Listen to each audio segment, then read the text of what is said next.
Selamat datang di media pembelajaran Sosiologi Peminatan kelas 11 dengan saya Emmanuel Nuraji Prabowo. Pada bab 2 ini adalah lanjutan dari bab sebelumnya tentang kelompok sosial. Pada bab 2 ini nanti kita akan menganalisis tentang permasalahan sosial di dalam masyarakat.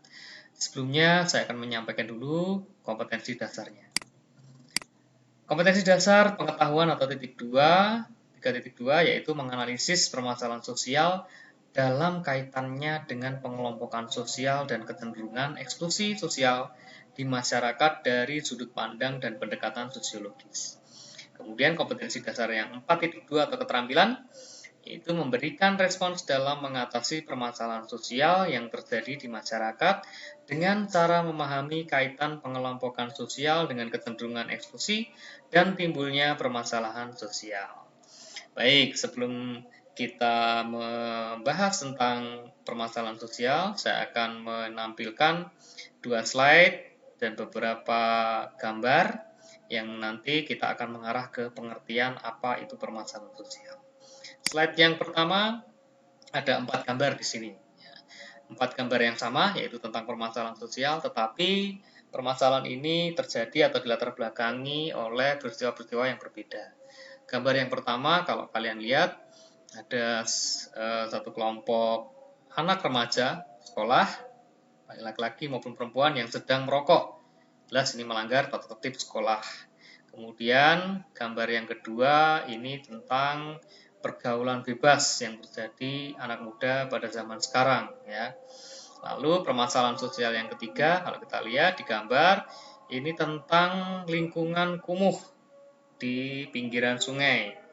Di sini terdapat sampah yang dibuang oleh orang-orang atau penduduk yang tinggal di pinggiran atau bantaran sungai. Lalu peristiwa yang keempat atau gambar yang keempat kalau kita lihat di sini penangkapan perampok yang merampok maupun membunuh korbannya. Lalu slide yang berikutnya, slide kedua, ada 4 gambar yang berbeda juga, tetapi ini semuanya mengarah kepada permasalahan sosial. Yang keempat ini tentang kesenjangan sosial antara kelas atas dan kelas bawah. Ya, kalau kita lihat di latar belakang gambar kumuh ini yaitu gambar gedung, ya ini sudah pasti terjadi kesenjangan sosial. Lalu gambar yang kedua ini sebenarnya kasus tentang seorang nenek yang divonis hukuman beberapa tahun penjara karena mencuri kayu ya di hutan milik pemerintah. Nah, kasusnya seperti ini ya. Ini juga terjadi kesenjangan antara pencuri kayu yang dihukum 5 tahun dengan seorang koruptor yang dihukum hanya 4,5 tahun. Ya, pasti uang yang dikorup adalah sekitar 12 miliar ya. Oke, lalu ini juga salah satu kasus yang terjadi kesenjangan sosial juga tentang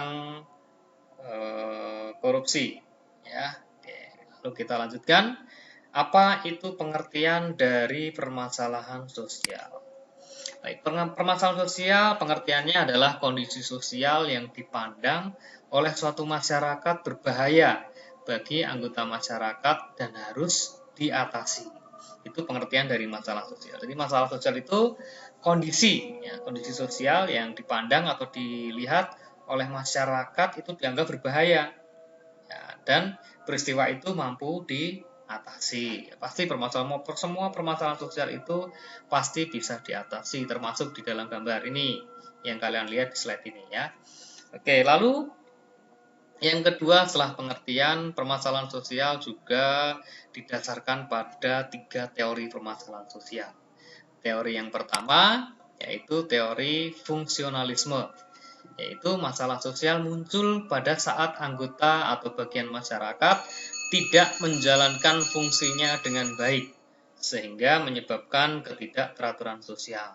Jadi artinya masalah sosial ini muncul saat bagian masyarakat atau anggota masyarakat itu tidak menjalankan fungsinya dengan baik.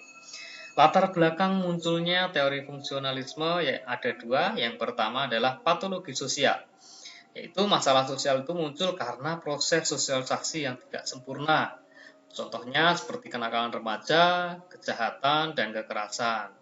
Dulu kelas 10 sudah dijelaskan tentang sosialisasi yang tidak sempurna. Lalu latar belakang yang kedua adalah disorganisasi sosial, yaitu masalah sosial ini muncul karena terjadinya perubahan sosial yang cepat. Ya, contohnya peristiwa reformasi tahun 1998 di Indonesia. Contoh gambarnya seperti ini. Ini teori fungsionalisme dilatar belakangi oleh patologi sosial ya. Jadi permasalahan ini muncul karena adanya sosialisasi yang tidak sempurna. Gambar yang pertama ini tentang anak SMP yang sudah merokok ya, berarti terjadi kesalahan di dalam penyampaian pesan-pesan atau sosialisasi yang tidak sempurna, bisa oleh orang tuanya atau oleh pihak sekolah tentang bahaya merokok. Ini seperti itu. Lalu ini tentang kenakalan remaja, hubungan laki-laki dan perempuan yang masih remaja, dan mungkin tidak diselesaikan dengan baik oleh sekolah, bahkan bisa jadi di dalam keluarga. Lalu latar belakang yang kedua yaitu disorganisasi sosial, ya masih pada teori fungsionalisme. Itu muncul karena adanya disorganisasi sosial. Ya, contohnya seperti reformasi tahun 98 ini. Kemudian teori yang kedua yaitu teori konflik. Ya, masalah sosial ini muncul dari berbagai konflik sosial seperti konflik antar kelas sosial, konflik ras, konflik etnis, dan konflik gender atau jenis kelamin. Latar belakangnya juga ada dua teori konflik ini, yaitu teori Marxis dan teori non-Marxis. Teori Marxis artinya masalah sosial itu muncul karena ketidaksetaraan ekonomi, karena sistem kapitalis atau sistem yang dipakai kelompok tertentu untuk meningkatkan modal atau harta kekayaan sebesar-besarnya, memupuk harta kekayaan sebesar-besarnya. Lalu teori yang kedua yaitu teori non-Marxis, artinya masalah sosial itu muncul karena kelompok mempunyai kepentingan dan nilai yang berbeda-beda. Contoh gambarnya seperti ini. Ini teori Marxis, ya, karena munculnya kesenjangan sosial. Ya. Lalu ini teori non-Marxis, nah, misalnya seperti munculnya kelompok-kelompok ya beberapa bulan yang lalu tahun 2019 tentang pemilihan presiden. Lalu ini Indonesia pasti lebih baik dengan syariah dan khilafah. Ini salah satu contoh dari kelompok-kelompok yang ingin sepertinya ingin melepaskan diri ya dari sistem pemerintahan Indonesia. Oke, kita lanjutkan teori yang ketiga yaitu teori interaksionisme simbolik.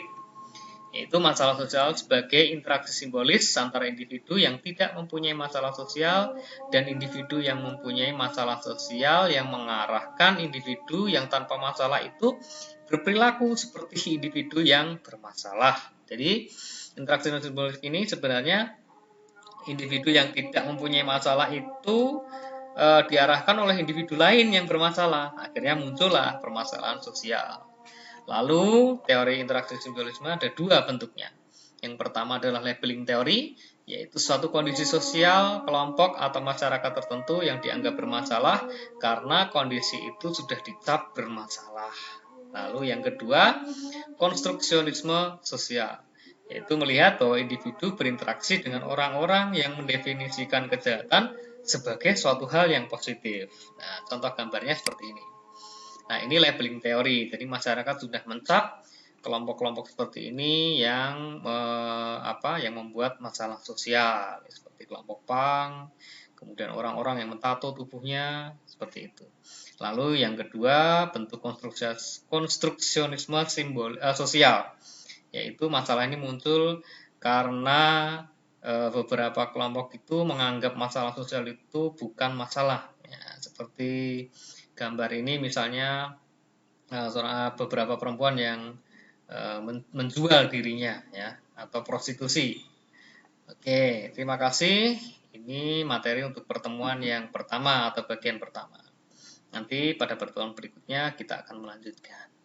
Terima kasih, sampai bertemu kembali.